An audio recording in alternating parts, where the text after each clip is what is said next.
Yeah, we were trying to.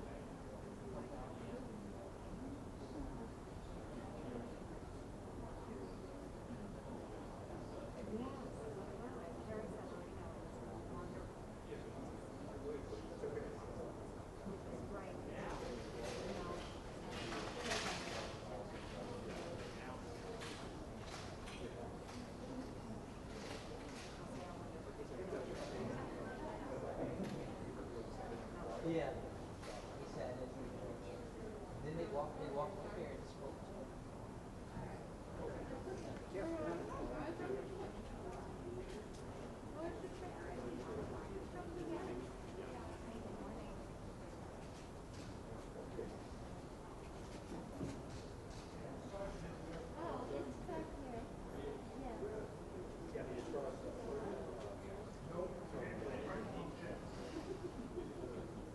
We don't care.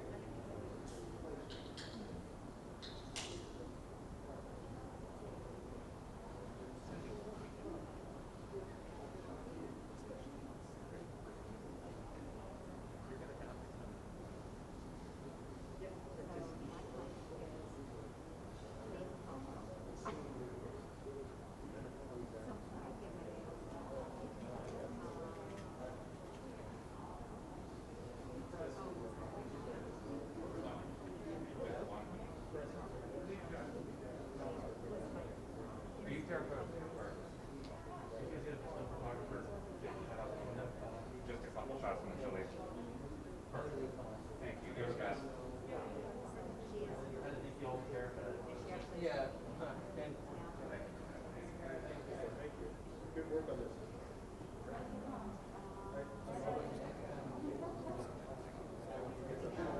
I want to stay courtesy.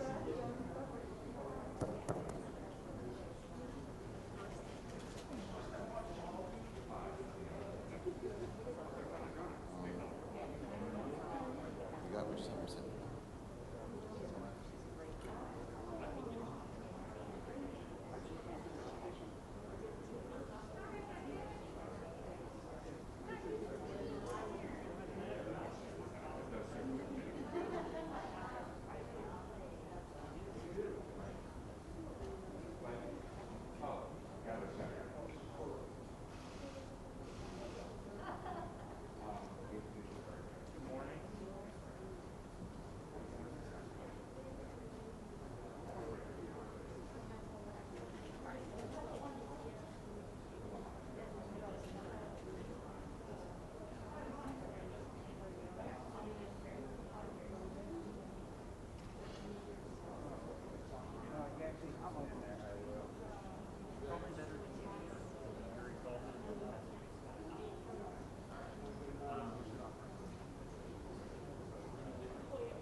I know the president or the vice president is the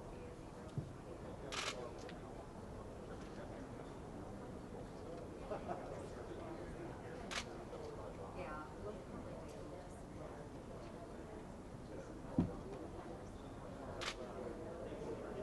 everybody, get everybody motivated. Yeah.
Good morning.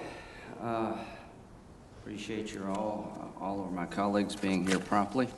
As you know, our Democratic colleagues informed the committee last night that they will not participate in the hearing. That was their choice. It will be my choice to vote the nominee out of committee. We're not going to allow them to take over the committee. They made a choice not to participate after allowing Judge Barrett 4 days, 2 days to be questioned.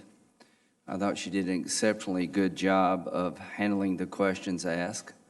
I thought she was aggressively challenged, but not inappropriately. I want to compliment my Democratic colleagues for not going down the Kavanaugh road. And I want to compliment the Republican members of this committee for asking questions that matter to you, but showing a tremendous amount of discipline to make sure that on our side the hearing went well. And each of you, when this is over, I hope you feel like a sense of accomplishment.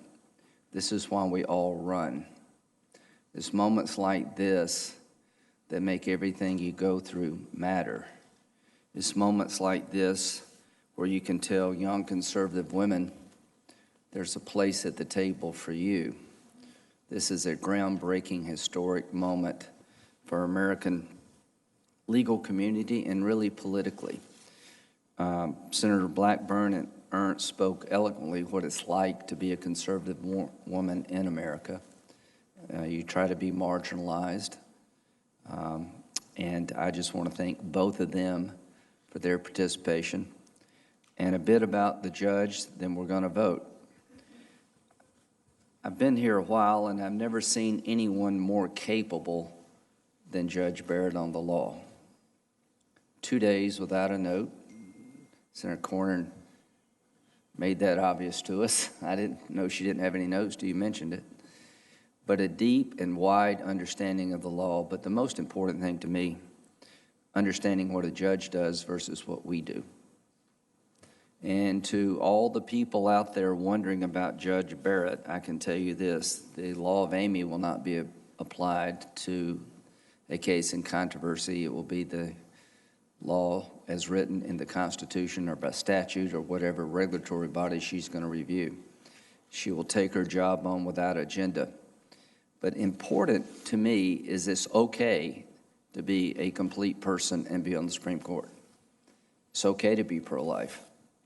She embraces the pro-life cause in her personal life, but she understands that judging is not a cause, it is a process. She embraces her faith like millions of other Americans. And there's some things being said about her and her family that are disgusting. And I just want to compliment her family for giving her the backing she needed to take on this job. And I want to thank the members of this committee for standing up against some pretty vile things. But again, my Democratic colleagues did not go too far, in my opinion. But we'll end with this. Forget about what we think as political people for a moment. All of us are in the political process. In 2013, when they changed the rules to require a simple majority to pack the D.C. Circuit Court, you could see days like this coming. It was a decision that Senator Schumer and Reid made in collaboration. I remember the night before the rules change vote, Senator Schumer called me and informed me of it. I was very disappointed because I've been in a bunch of groups around here trying to keep the traditions alive of having a 60-vote requirement to get on the court. And I remember telling Senator Schumer, you'll regret this. Today, he will regret it. And all I can say is that Judge Gorsuch was filibustered 2 or 3 times, requiring us to change the rules. They started this, not me. If it were up to me, there'd be a 60-vote requirement in the Senate today. Denying Judge Gorsuch the votes necessary to go to the floor was just the beginning of the end of a process that had served the country well. How could anybody in their right mind believe that Judge Gorsuch wasn't as qualified as Sotomayor and Kagan? How could anybody in their right mind, after listening to Judge Barrett, not understand she's not just qualified, she's incredibly qualified? So qualifications apparently don't matter anymore. It's about trying to create a situation for your favor politically. I don't know where this ends or how it ends, but I do know this. After listening to the excerpt of Vice President Biden's explanation about court packing, I am more confused than ever. The one thing I can say is that the real energy in the Democratic Party is to pack the court, is to expand it from 9 to whatever number they need to make it liberal. And as to my good friend, Senator Feinstein, what happened to her by showing an act of human kindness tells you all you need to know about what awaits a senator who gets in the way of the agenda they have for our nation, beginning with the court. The day we start changing the number after every election to make it the way we would like politically, partisan-wise, is the end of the independence of the court. Lots at stake in this election, but today I want to celebrate. I want to celebrate the fact that Judge Amy Barrett will be reported out of this committee unanimously, that to all the young women out there like Amy Barrett, this is a big day for you. To the country as a whole, you're going to have an associate justice on the court that you should be proud of. This is a good day. If you don't believe me, just listen to what the ABA said.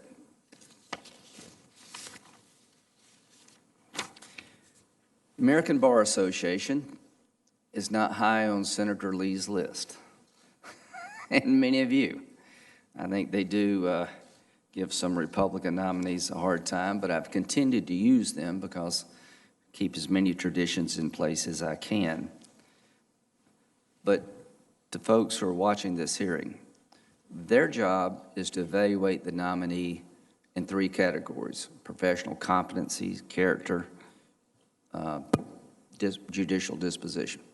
They spent hundreds of hours, talked to hundreds of people from all walks of life about this judge, Judge Barrett. And here's what they found. The American Bar Association Standing Committee on the Federal Judiciary has completed the evaluation of the professional qualifications of Judge Amy Barrett. As you know, the Standing Committee confines its evaluation to the qualities of integrity, professional competence, and judicial temperament. A substantial majority of the Standing Committee determined that Judge Barrett is well qualified, and a minority is of the opinion that she is qualified to serve on the Supreme Court of the United States. The majority rating represents the Standing Committee's official rating, which is the highest you can get.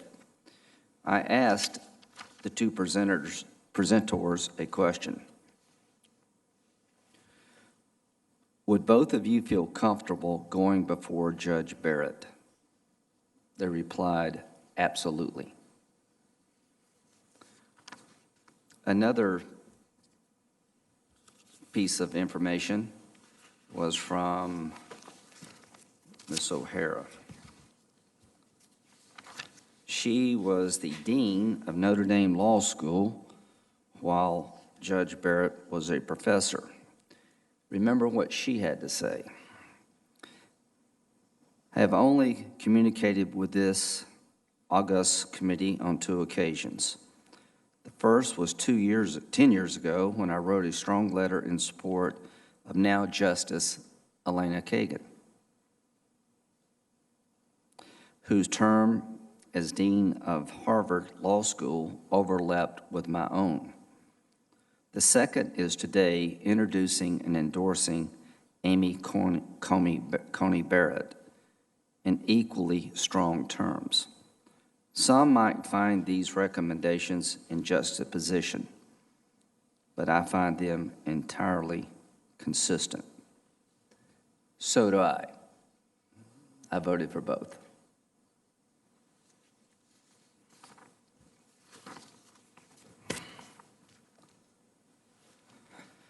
The committee will hold over S 4632, Online Consent Policy Modernization Act.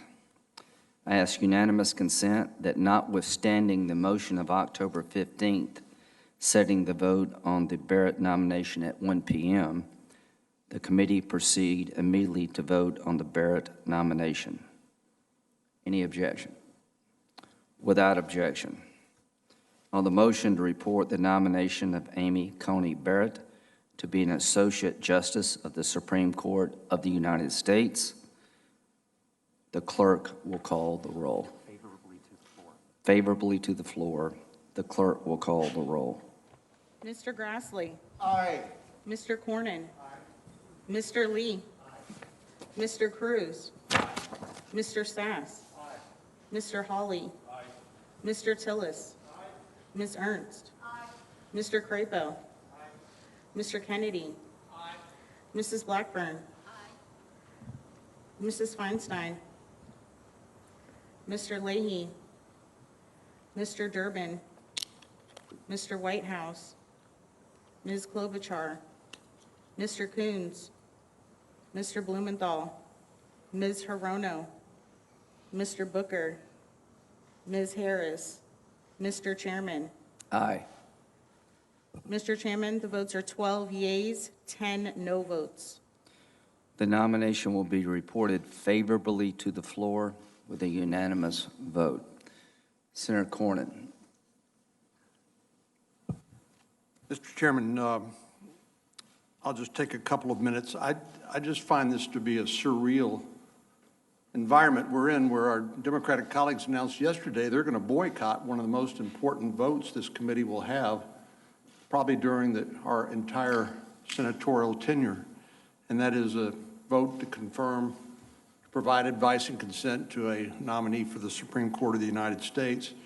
But I just want to comment on the pictures that are in their chairs, like this is some sort of sporting event during COVID-19, and rather than show up and do their job, they choose to continue the theater that was part of the hearing.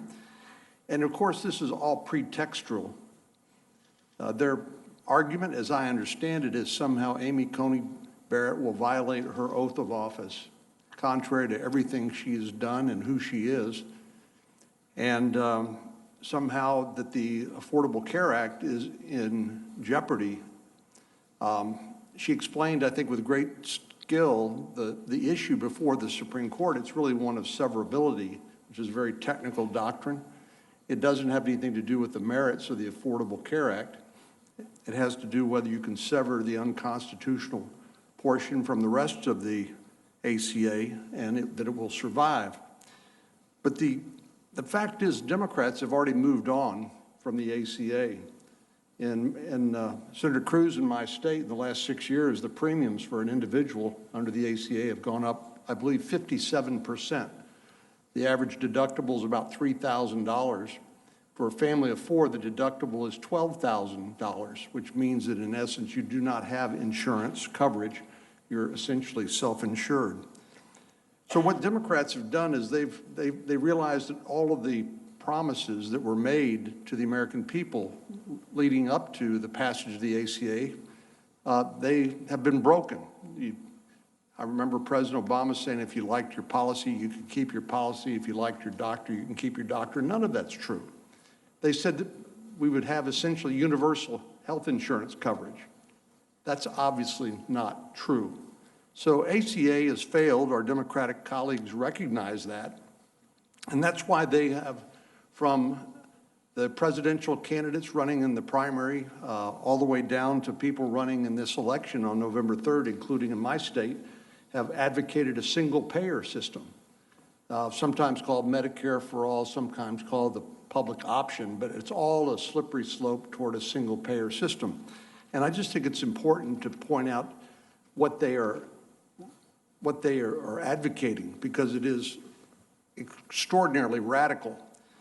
For the 100 and maybe 80 million Americans who get their health insurance on the job, they would eliminate that. They would take that away from them in order to put them on a single-payer government program.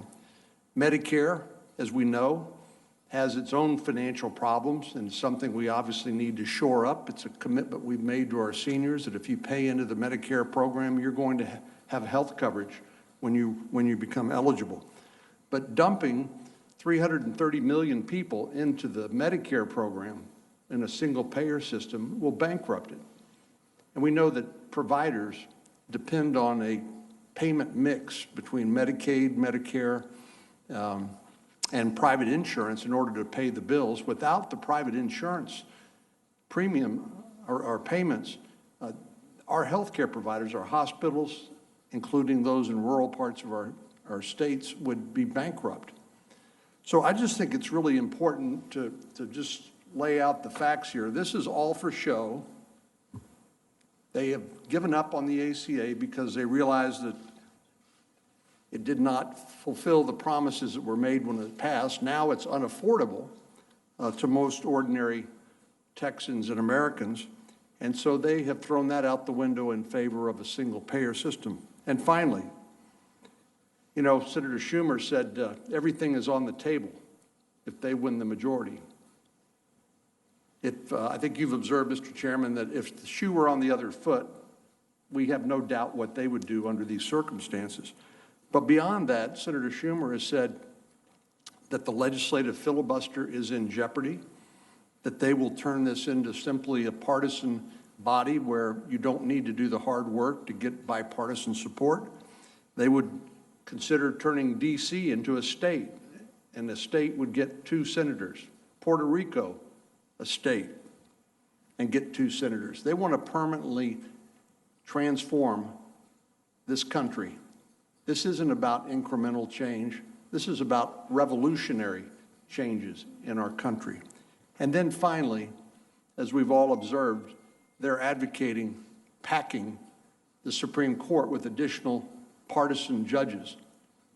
And as Ruth Bader Ginsburg pointed out, there goes the crown jewels of the American Republic, which is our independent judiciary. It becomes nothing but another political body, a second legislative or political branch.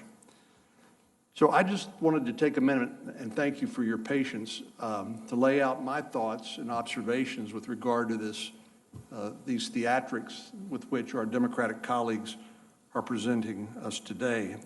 This is all for show. This is to try to capture a narrative which is simply false and to cover up what they are really about. So thank you, Mr. Chairman. Thank you, Senator Cornyn, and I agree with what you said. Why don't we do the business of the committee? We got a few more judges and the subpoena requests. Let's get through that, and I'll stay around, and anybody who wants to speak will do so. On the motion to report the nomination of Benjamin J. Beaton to be United States District Judge for the Western District of Kentucky, favorably to the floor, the clerk will call the roll. Mr. Grassley. Aye. Mr. Cornyn. Aye. Mr. Lee. Aye. Mr. Cruz. Aye. Mr. Sass. Aye.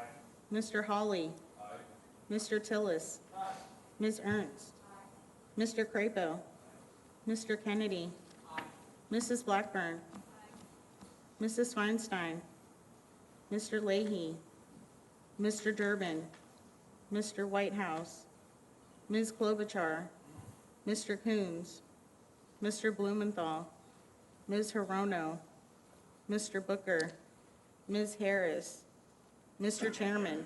Aye.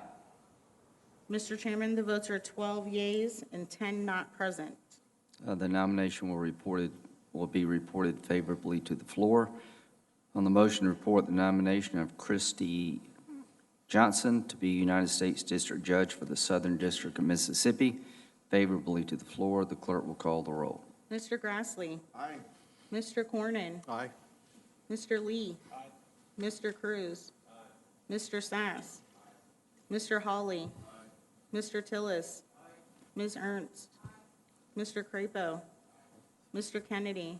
Aye. Mrs. Blackburn. Aye. Mrs. Feinstein. Mr. Leahy. Mr. Durbin. Mr. Whitehouse. Ms. Klobuchar. Mr. Coons. Mr. Blumenthal. Ms. Hirono.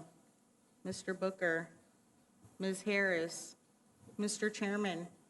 Aye. Mr. Chairman, the votes are 12 yeas and 10 not present. The nomination will be sent to the floor favorably. Motion for Taylor B. McNeil to be United States District Judge for Southern District of Mississippi. Favorably to the floor. The clerk will call the roll. Mr. Grassley. Aye. Mr. Cornyn. Aye. Mr. Lee. Mr. Cruz. Mr. Sass. Mr. Hawley. Mr. Tillis. Ms. Ernst. Mr. Crapo. Mr. Kennedy. Mrs. Blackburn. Mrs. Feinstein. Mr. Leahy. Mr. Durbin. Mr. Whitehouse. Ms. Klobuchar. Mr. Coons. Mr. Blumenthal. Ms. Hirono. Mr. Booker. Ms. Harris. Mr. Chairman. Aye. Mr. Chairman, the votes are 12 yeas and 10 not present. The reported favorably to the floor. Next, Catherine Mizell to the United States District Judge for the Middle District of Florida. Favorably to the floor. The clerk will call the roll. Mr. Grassley. Aye. Mr. Cornyn. Aye. Mr. Lee. Mr. Cruz. Mr. Sass. Mr. Hawley. Mr. Tillis. Ms. Ernst. Mr. Crapo. Mr. Kennedy. Mrs. Blackburn. Mrs. Feinstein. Mr. Leahy. Mr. Durbin. Mr. Whitehouse. Ms. Klobuchar. Mr. Coons. Mr. Blumenthal. Ms. Hirono. Mr. Booker. Ms. Harris. Mr. Chairman. Aye. Mr. Chairman, the votes are 12 yeas and 10 not present. Nomination of Thompson Dietz to the United States District Judge for, to be United States District Judge for the United States Court of Federal Claims. Favorably to the floor. The clerk will call the roll. Mr. Grassley. Aye. Mr. Cornyn. Aye. Mr. Lee. Aye. Mr. Cruz. Mr. Sass. Mr. Hawley. Mr. Tillis. Ms. Ernst. Mr. Crapo. Mr. Kennedy. Mrs. Blackburn. Mrs. Feinstein. Mr. Leahy. Mr. Durbin. Mr. Whitehouse. Ms. Klobuchar. Mr. Coons. Mr. Blumenthal. Ms. Hirono. Mr. Booker. Ms. Harris. Mr. Chairman. Aye. Mr. Chairman, the votes are 12 yeas and 10 not present. The nomination will be reported favorably to the floor. Now we have a subpoena request. I've been asked by my Democratic colleagues to hold it over, and I think there's a lot of interest on the other side of getting some of the social media folks here to answer questions about their platforms. So I'm going to move forward with the request today for the subpoena, hopefully give us some leverage to secure their testimony. I move to vote on the chairman's October 22nd, 2020 motion to authorize subpoenas to Mark Zuckerberg and Jack Dorsey relating to online content modernization. The clerk will call the roll. Mr. Grassley. Aye. Mr. Cornyn. Aye. Mr. Lee. Aye. Mr. Cruz. Mr. Sass. Mr. Hawley. Mr. Tillis. Ms. Ernst. Mr. Crapo. Mr. Kennedy. Mrs. Blackburn. Mrs. Feinstein. Mr. Leahy. Mr. Durbin. Mr. Whitehouse. Ms. Klobuchar. Mr. Coons. Mr. Blumenthal. Ms. Hirono. Mr. Booker. Ms. Harris. Mr. Chairman. Aye. Mr. Chairman, the votes are 12 yeas and 10 not present. Motion is passed. Thank you. All right. Thank you all. I'll be glad to listen to any comments you'd like to make. But we did it. We did it. Judge Barrett's going to the floor. I hope you look back on this time on the committee and say, I was there when it mattered, and you were. Senator Lee. Thank you, Mr. Chairman. It is indeed an honor to be here on this historic occasion when we've confirmed Judge Barrett, and forwarded favorably to the floor our recommendation. As I've said ever since she was nominated to this position, Judge Amy Coney Barrett is one of the most impressive legal minds in the United States. She's a thoughtful and fair-minded lawyer, a loving daughter, wife, and mother, and a devout believer in her faith and in the Constitution. She was arguably the most impressive judicial nominee that I've ever seen in any of these hearings. And I've been watching them intently since I was a kid. Judge Barrett is going to make an absolutely outstanding Supreme Court justice, and the American people will be really lucky to have her on the bench. It is a shame that our colleagues on the other side, having failed to lay a glove on Judge Barrett during the hearings, have chosen to walk out on this process, and in so doing, walk out on the American people. This is sad, but in context, it's not really that surprising. I suppose we should be grateful that a walkout is all the Democrats will do to Judge Barrett today. Not all nominees have been so lucky.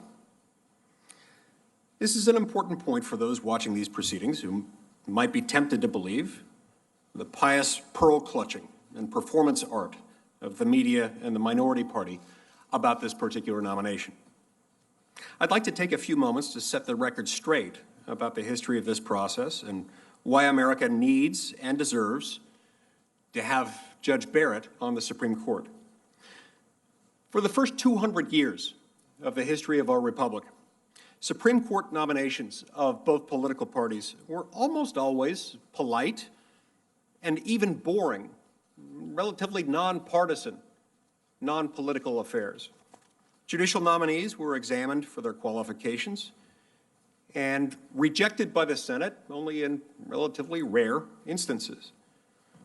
But that era of generally common mutual respect ended in 1987 when a Democratic-controlled Senate shamefully and slanderously defeated the nomination of one of the country's most respected lawyers and constitutional scholars, that is Judge Robert Bork.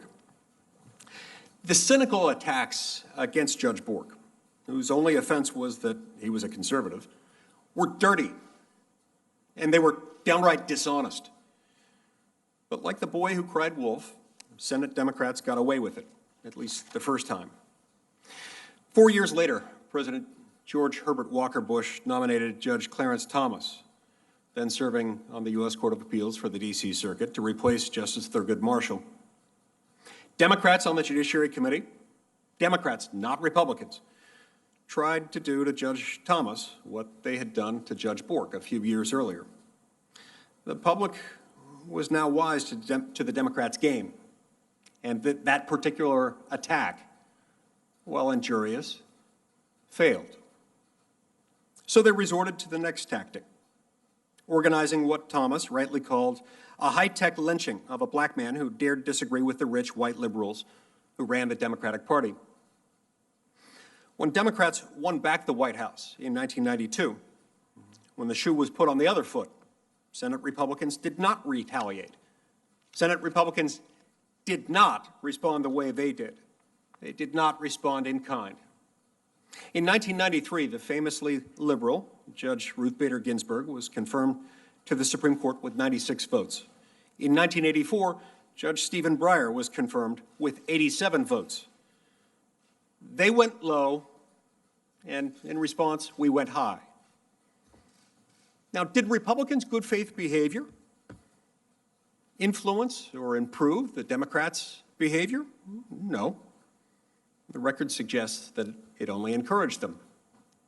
Within a decade, Democrats once again breached norms. They unilaterally escalated their war over the judiciary by filibustering, for the first time in history, a judicial nominee, Miguel Estrada.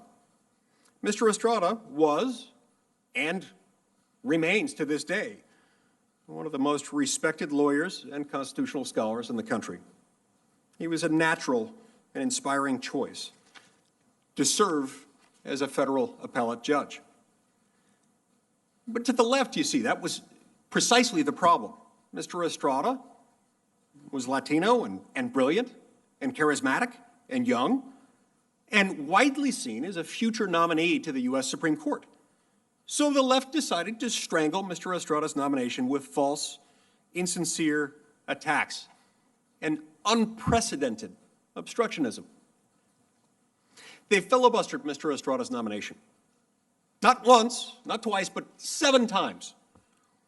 Fan service to hateful leftist groups who were vilifying an honorable man in a revolting tantrum of political cynicism and blatant racial condescension.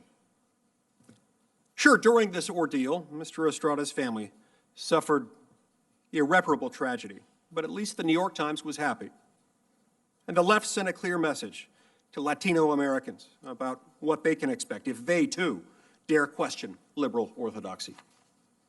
Thus, Democrats ushered in yet another new era in their, not the, but in their judicial culture wars, the era of judicial filibusters. Now remember, at the time of the Miguel Estrada filibuster, Republicans had control of the White House and of the Senate. They could have invoked the nuclear option to break the Democrats' unprecedented norm-breaking obstruction. We didn't.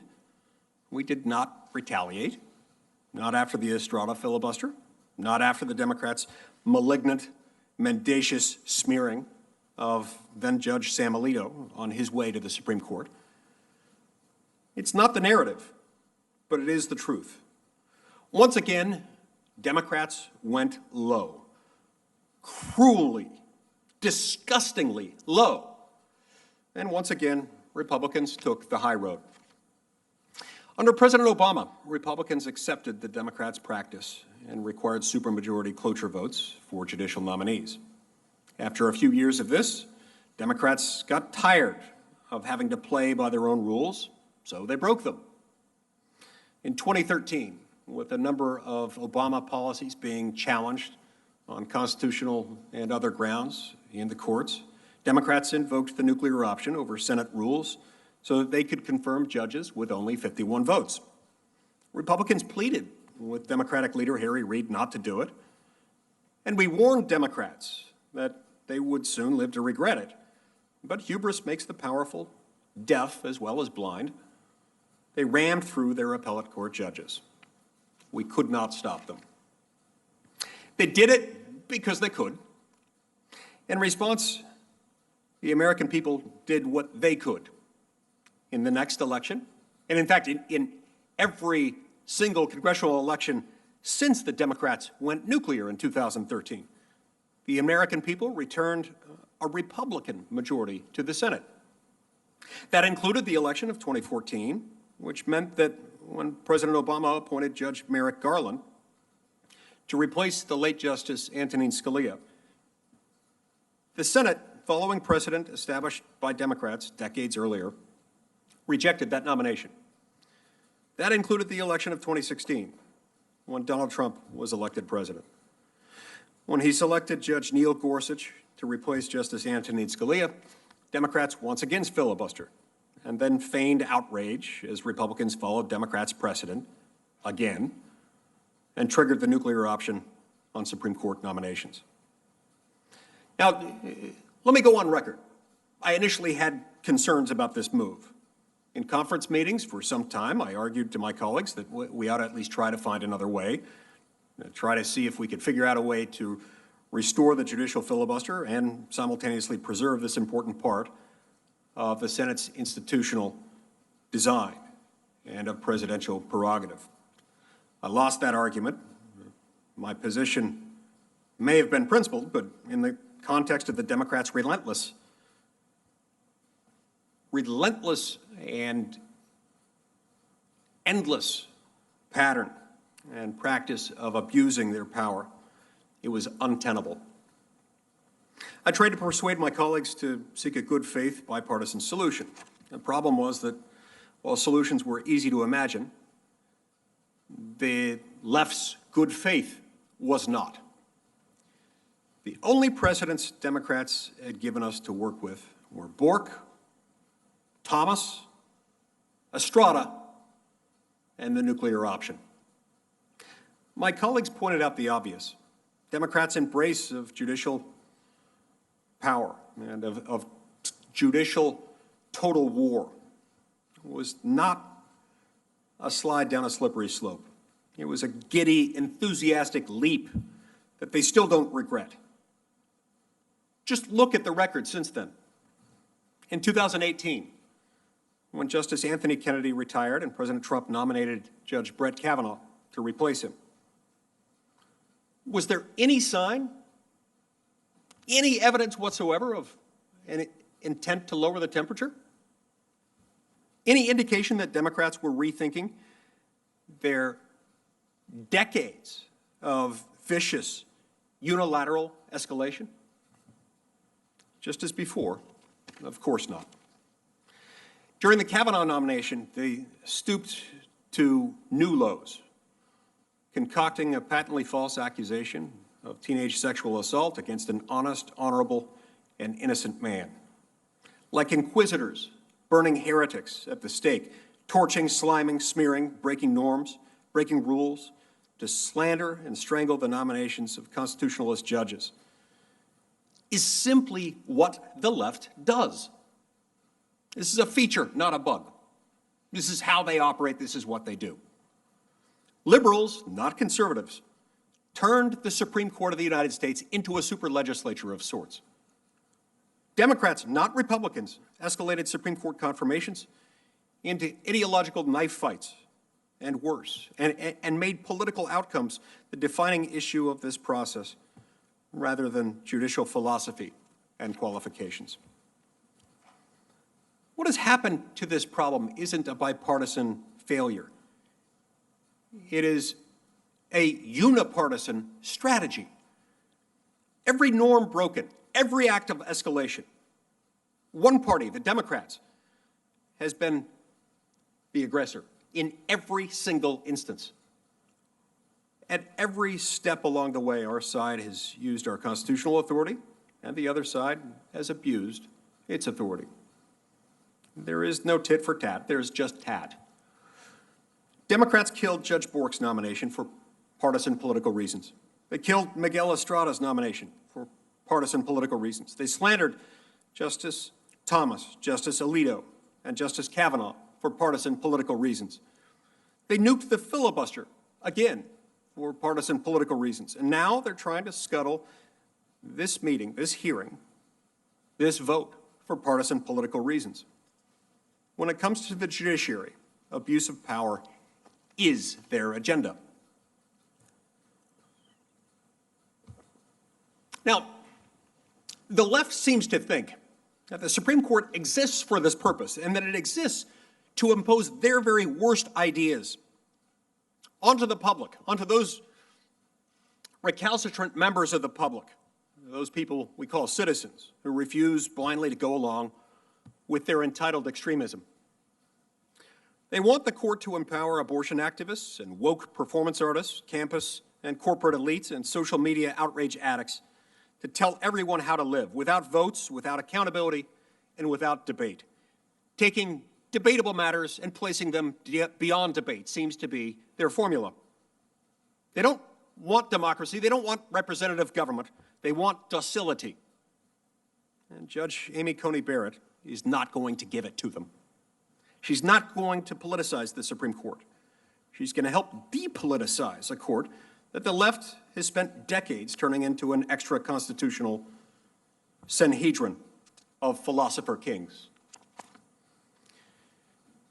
She's going to turn back policy decisions and political debates back to the people and their elected accountable representatives, where they properly belong. Judge Barrett understands that under our Constitution, policy is supposed to be determined by the priorities of the people, not editorial boards or Twitter trolls or safety school faculty senates. That is why the left is so furious about this nomination. For all the pious pablum you hear on MSNBC, and for all the pious pablum you'll hear on MSNBC and those other networks tonight. Understand, they aren't angry because this process isn't fair. They're angry because it is. Not because they think Amy Coney Barrett is going to be a partisan justice, but because they know she will not be. They're not afraid Judge Barrett will legislate from the bench, but that she will force Democrats and Republicans to legislate from legislatures, as the Constitution itself requires. Judge Barrett threatens their power, not because she has a hidden agenda or hidden powers, but because they do, and she won't enact those powers or exercise them by judicial fiat. And that is exactly why we need to have Amy Coney Barrett on the Supreme Court of the United States. Not to avenge Bork, Thomas, Estrada, Alito, or Kavanaugh, but rather to restore the institutional integrity of the Supreme Court and to the Senate and all the public institutions that leftist judicial abuse has twisted and desecrated for 2 generations. We need to confirm Amy Coney Barrett, not to give political power to conservatives or Republicans, but to finally give it back to the American people, from whom it was stolen so many years ago. The left has taken the political low road on the judiciary. For decades, Amy Coney Barrett will take the constitutional high road for decades to come, every day earning, in more ways than one, her new title of justice. Thank you, Mr. Chairman. Thank you. Well said, Senator Lee. And I have a full statement I'll introduce into the record without objection about the process. I think Senator Grassley would like to speak for about 5 minutes. Is that correct? I hope it won't irritate you, Mr. Chairman, It will. if Music to my I ears. take a few minutes. Take your time. Senator Grassley. Obviously, our colleagues don't think that they ought to represent their states by, and that's what they're not doing, is representing their people when they don't show up here. I'm talking about my colleagues across the aisle. But those of us that are here are pleased to have voted Judge Amy Barrett's nomination out of committee to the floor. And the reason for doing that is that she has the temperament and humility that we would expect of a judge. She approaches cases without bias and agenda. Most importantly, she understands that a judge should interpret, not make the law.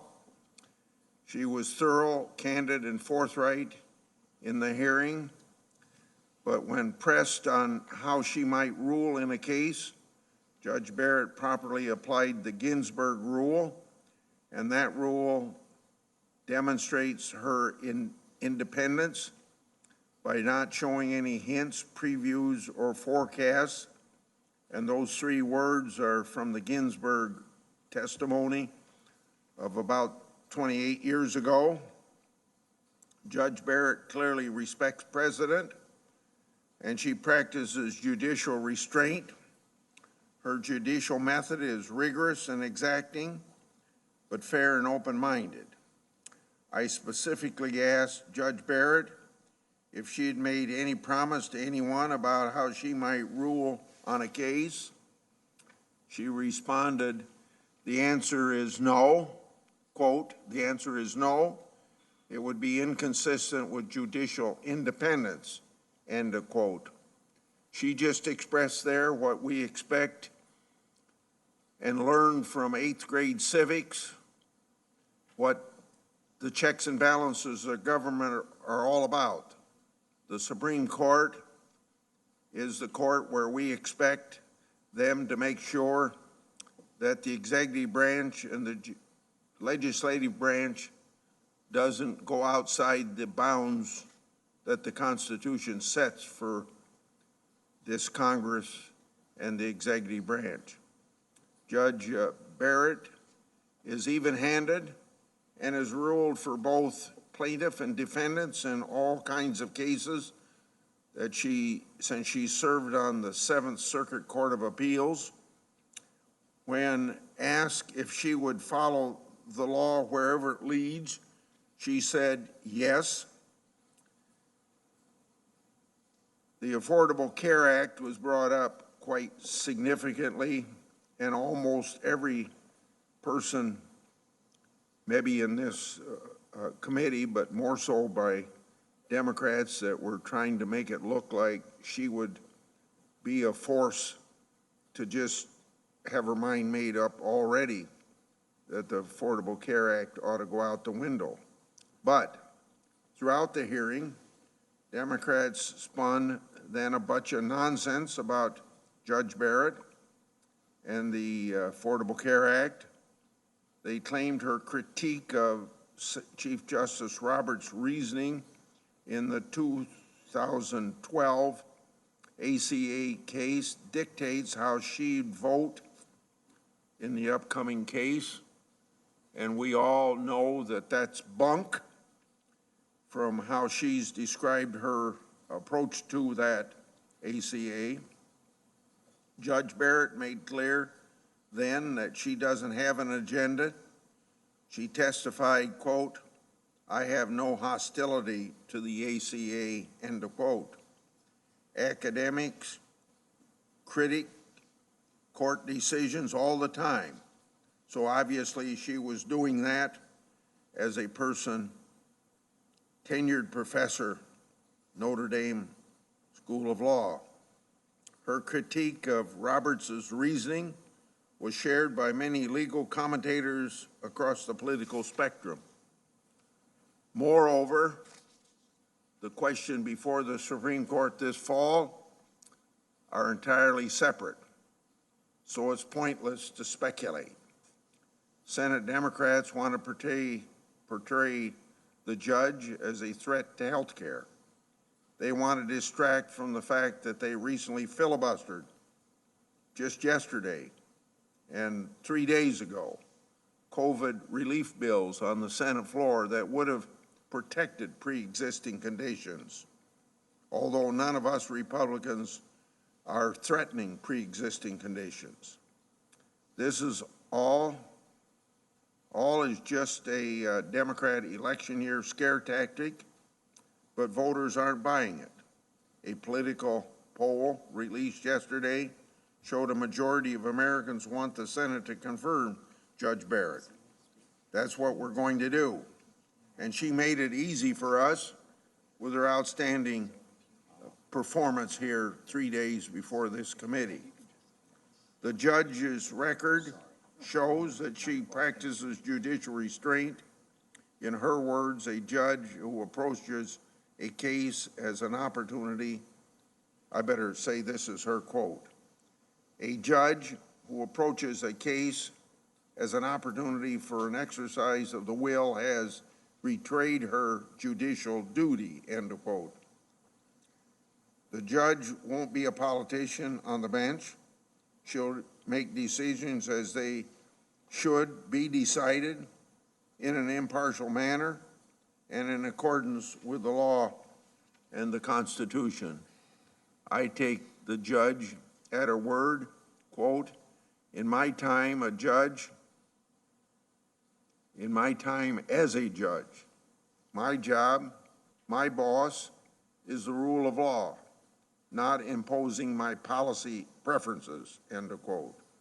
So I'm pleased that we have voted Judge Barrett out of committee to be an Associate Justice of the Supreme Court. Thank you, Mr. Chairman. Thank you, Senator Grassley. Senator Hawley would like to present a statement for the record, and that will be allowed without objection. Senator Cruz. Thank you, Mr. Chairman. I want to commend you, Mr. Chairman, on conducting a remarkable set of hearings last week. And I want to commend every member of this committee for the result, approving Judge Barrett's nomination, moving it to the floor where I have every confidence she will be confirmed on Monday. This is a major victory for the American people. This is, in many ways, the single most important accomplishment President Trump has achieved in office.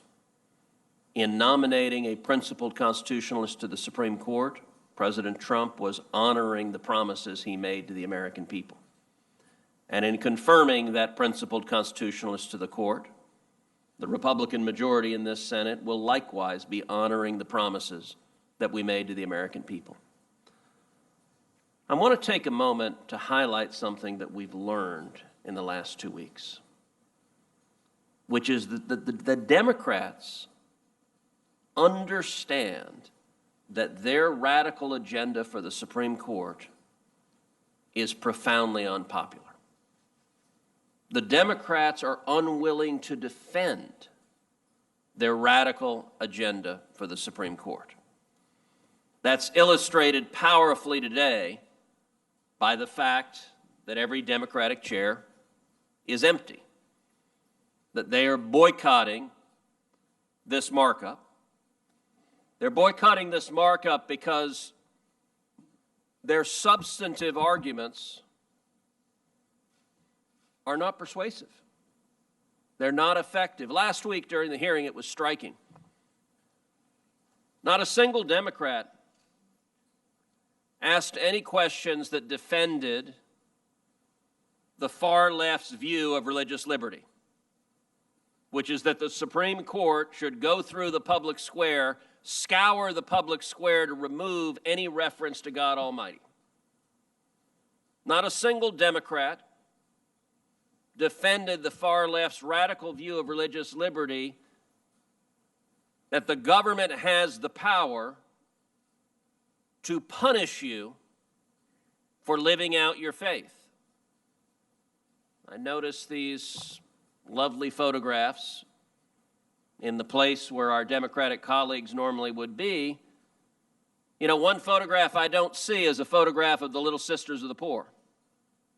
Little Sisters of the Poor, a Catholic convent of nuns who've taken a vow of poverty, who the Obama administration persecuted because they were living according to their religious faith, and who Joe Biden pledges to once again persecute if he is elected. Not a single Democrat in this committee defended that radical view of religious liberty because the American people don't want it. They want a court that will actually protect our religious liberty, not take it away. Not a single Democrat during the hearing last week defended the Democrats' radical view of free speech, which is that the federal government has the authority to regulate political speech, to regulate your free speech, and to silence you if you dare criticize a politician. That is a terrifying increase in government power. There have been 4 votes on the left for that proposition, that the federal government has the power to ban movies, that the federal government has the power to ban books. That was the position of the 4 dissenters in Citizens United, and not a single Democrat would defend that radical proposition because the American people have no interest in a federal government that has the power to regulate free speech. On the Second Amendment, not a single Democrat defended the proposition that 4 dissenters in Heller versus District of Columbia maintained, which is that the Second Amendment protects no individual right to keep and bear arms whatsoever, which means that government can make it a crime, a felony for any American to own a firearm, and there's nothing you can do to challenge it in court. There are 4 votes for that, 1 vote away. Not a one of them defends that radical proposition. And so I would say to all of us in the majority, we should take solace from this. They know the propositions they're advancing are radical, they are extreme, they're not what the American people want. To all of the grassroots activists who are out there fighting right now, less than 2 weeks away from Election Day, fighting to defend the Constitution and Bill of Rights, take solace in the fact that our absent Democrats understand last week was not going well for them. They tried to ask a few questions of Judge Barrett, and they realized this ain't good. The American people seeing this smart, calm, talented, principled jurist pledging to defend the Constitution, That is a problem for us, the Democrats. And by day 2 of the questioning, they had gotten out of Dodge. By midday, there were only 2 Democrats even left in the hearing room. Now, of course, 2 Democrats is more than we have here today. So it went from barely being present to being totally absent. There's a reason why Joe Biden and Kamala Harris refused to answer the question whether they intend to pack the court, because the answer is yes. If they get power, they will move to pack the court, to expand the number of justices, to fill it with partisans, an abuse of power that would do immense damage to the independence of the judiciary. And why won't they answer the question? Because they know it is profoundly unpopular. They know the American people don't want to see the court politicized, its independence destroyed, which is what today's Senate Democrats are pushing. The stakes of this confirmation and the stakes of this election coming up in 2 weeks are enormous. The reason the Democrats want to see leftists on the court is so that a majority of judges, unelected lawyers in robes, can mandate policy outcomes that the American people don't want, that they would never vote for, without our colleagues having to take responsibility for it. There are times when it seems Republican senators don't necessarily understand that the principles we're fighting for, the overwhelming majority of the American people are with us. But you know who understands that very well? The Senate Democrats who refuse to attend today. Congratulations, Mr. Chairman. Thank you, Senator Cruz, for your participation in this hearing process. You bring a lot to the table for the conservative point of view and actually understand the process as well as anybody I've ever met. And thank you, Senator Lee, for reminding us how we got here. We got here through a tortured tale of abusing people, of trying to get outcomes, changing the rules to accommodate political desires, and it's ended today. I would love to go back to the traditional Senate approach of having to grab some people on the other side of the aisle to confirm a judge, but that was abandoned in 2013 for a purpose, to stack the D.C. Court of Appeals. That's where all litigation involving the federal government goes. And Senator Schumer and Senator Reid, to his credit, says, I did it, I'd do it again, and we should change the legislative filibuster. That's where Senator Harry Reid's at. I'm hoping that this election, people will listen to what Senator Cruz just said.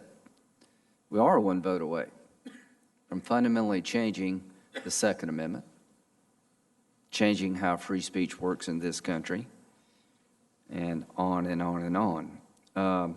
So when they changed the rules in 2013 and filibustered Justice Gorsuch, requiring us to change the rules, it set in motion some things that I've worried about for a long time. But here's some good news. The Judiciary Committee got it right when it came to Judge Barrett. We did the right thing. It would have been wrong to deny her a vote. In my view, if you're a Republican, it would have been crazy not to vote for her. As a Democrat, you may not agree with her judicial philosophy, which is rejection of judicial activism and a originalist point of view of how you approach case and controversies, but you should have seen in her what I saw in Sotomayor and Kagan, qualifications. You've abandoned that. You expected me to impose the qualification test on Sotomayor and Kagan, and I did. It used not be this way. Justice Scalia got like 96 votes. Justice Ginsburg got 96 or 97. Senator Thurmond, my predecessor, voted for Ginsburg because she was qualified. Senator Hollings, a Democratic senator from South Carolina, voted for Scalia because he was qualified. What the hell happened? It wasn't us. Senator Lee made a very compelling case that it changed. It began, I think, with Bork, continued with Thomas, Alito, and it crescendoed with Kavanaugh. And I want to thank my Democratic colleagues who did participate in the hearing, so you could ask her hard questions and suggest that she would not be open-minded. I think you lost that debate, but you did show up to ask her questions. You should be here to vote. She deserves a vote, yes or no. If you vote no, then you're solidifying the idea that qualifications no longer matter. If you vote yes, I don't know if you could still stay in the Democratic Party. I'm still here. I voted for Sotomayor and Kagan. I'm doing fine. It's just a shame that we've allowed it to get to where we have. It's a shame that my colleague, Senator Feinstein, who opposed the process and opposed the nomination, had a moment of human interaction, which apparently is it's not enough to agree with the cause. You got to hate the people they want you to hate. Boy, America is in for a real tough ride if it's not enough to agree with the underlying cause. You must hate to be really a legitimate liberal. It's not enough that you embrace the cause, but you have to hate. I hope that doesn't come on our side, because then we'll be reduced to hating each other rather than debating each other. It won't be about our ideas. It'll be about the fact that we just oppose the concept of each other. So I want to end this on a positive note. President Trump had a list that was vetted, and he picked Judge Barrett out of a list of really qualified people. As Senator Cruz said, I think maybe it's his most important decision. And this will be a historic moment. It's historic for young conservative women, knowing that there's a place at the table for you. I think it's a historic moment for the court to have somebody like Judge Barrett on the court who openly embraces their faith and has lived a consequential life. America is for all of us, African American and people of color who embrace Republican ideas and conservatism. They have a tough time of it in modern society. Same for women. So this is a breakthrough moment. I regret that we could not do it the normal way, but what I don't regret is reporting her out of committee. I could not have lived with myself knowing someone this qualified who worked this hard all their life to be a good, decent person is a giant when it comes to understanding the law, has the disposition that all of us would yearn for in a judge. I could not have lived with myself if I denied her her day. This is a culmination of a well-lived life. There's one more step in the process. That's the floor of the United States Senate. So whatever you think about Republicans or Democrats, and I know we're very divided, I hope you'll remember this was about Judge Barrett. This was about her and her qualifications.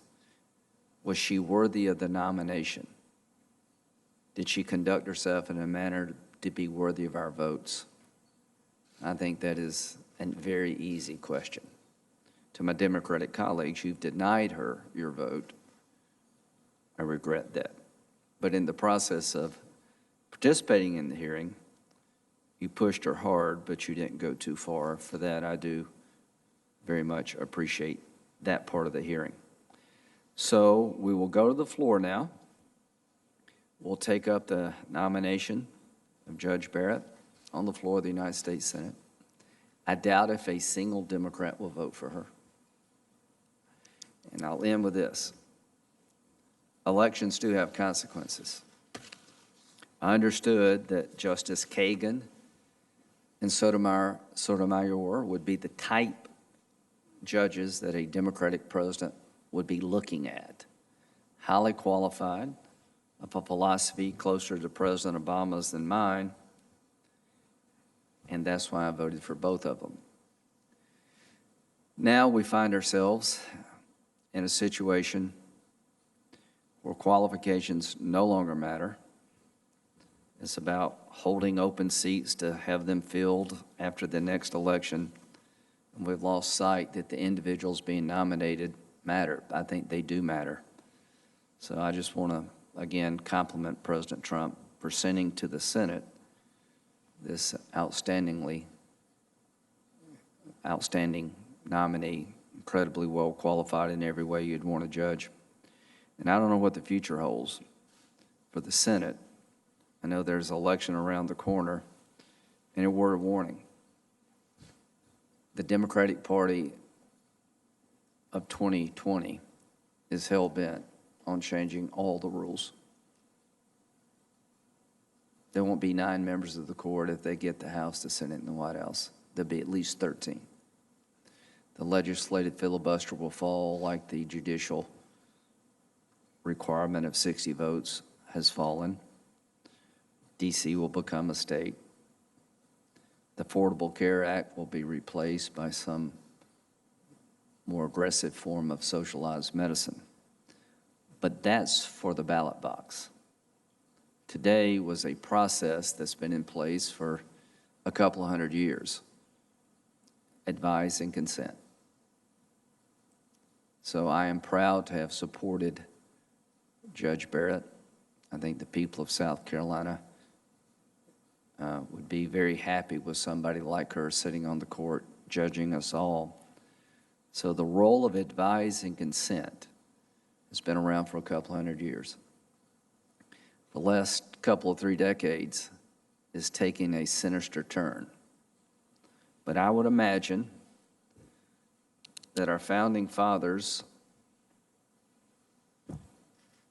would probably be proud of the fact that a woman is on the court. Probably not possible when it first started as a nation. We have changed as a nation, I think, moving in the right direction. But the thing I like about Judge Barrett is that the Constitution was a document written and the words matter. And change comes when the people of the United States have a say about change, not 5 people. The most important thing we have done today is we've ensured that in the future, with Judge Barrett, that the societal changes that people hope and dream about are not excluded. She will redirect them to the process that the founders had in mind, the people making the change, not 5 justices of the Supreme Court. With that, we will conclude the nominating process of Judge Barrett, and I will end where I began. The committee did the right thing.